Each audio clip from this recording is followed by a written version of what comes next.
Hello Marvel மக்களே! நான் ரீசென்ட்டா மறுபடியும் எண்ட்கேம் படம் பார்த்துட்டு இருந்தேன். அப்போ எனக்கு ஒரு டவுட் வந்துச்சு. கேப்டன் அமெரிக்கா ஹெல் ஹைட்ரான்னு சொன்னது ஒரு காமெடி சீனுன்னு எல்லாரும் நெனச்சிட்டு இருக்காங்க. ஆனா அந்த ஒரு வார்த்தையால ஒரு முழு டைம் லைனே மாறி இருக்கிறதுக்கான வாய்ப்பு ரொம்ப ரொம்ப நெறைய இருக்கு. அவெஞ்சர்ஸ் எண்ட்கேம் 2012ல அப்போ நடக்குது. என்ன பண்றாங்கன்னா, டைம் டிராவல் பண்றாங்க. அந்த மிஷன்ல கேப்டன் அமெரிக்காவுக்கு ஒரு முக்கியமான வேல இருக்கு. ஆனா எல்லாமே பிளான் படி நடக்கல. ஹைட்ரா ஏஜென்ட்ஸ் கேப்டன் அமெரிக்காவ சுத்தி வளச்சுடுறாங்க. அந்த சிச்சுவேஷன்ல ஸ்டீவ் என்ன பண்றாரு அப்படின்றத நாம நெனைக்கிறோம். அந்த இடத்துல அவர் ரொம்ப சிம்பிளா அது வந்து அன்எக்ஸ்பெக்டடா ஒரு மூவ் பண்றாரு. ஹேய் ஹைட்ரா அவ்வளோதான். ஹைட்ரா ஏஜென்ட்ஸ் எல்லாரும் கேப்டன் அமெரிக்கா தங்களோட Hail Hydra.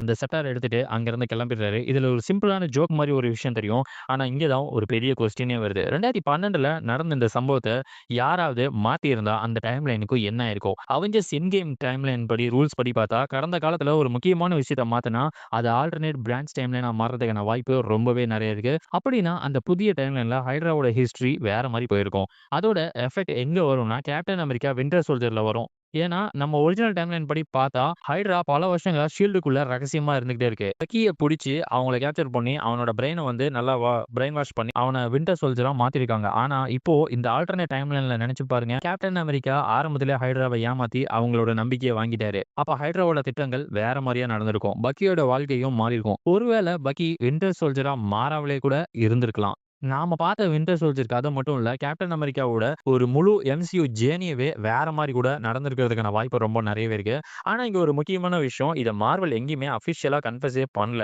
இது எண்ட் கேமோட டைம் டிராவல் ரூல்ஸ வச்சு பார்க்கும்போது, ஒரு பாசிபிள் ஒரு ஆல்டர்னேட் டைம்லைன் தியரின்னு கூட சொல்லலாம். அதனால அடுத்த முறை இந்த சீன பார்க்கும்போது, கேப்டன் அமெரிக்கா ஹெல் ஹைட்ராவ ஒரு காமெடி டயலாக்க மட்டும் பார்க்காதீங்க. ஏன்னா, இந்த 2 வார்த்தைக்கு பின்னாடி நாம எதிர்பார்க்காத நெறைய விஷயங்கள் எம்சியூல இருக்கலான்னு எனக்கு தோணுது. உங்களுக்கு என்ன தோணுதுங்கிறத கமெண்ட்ல சொல்லுங்க. Hail Hydra.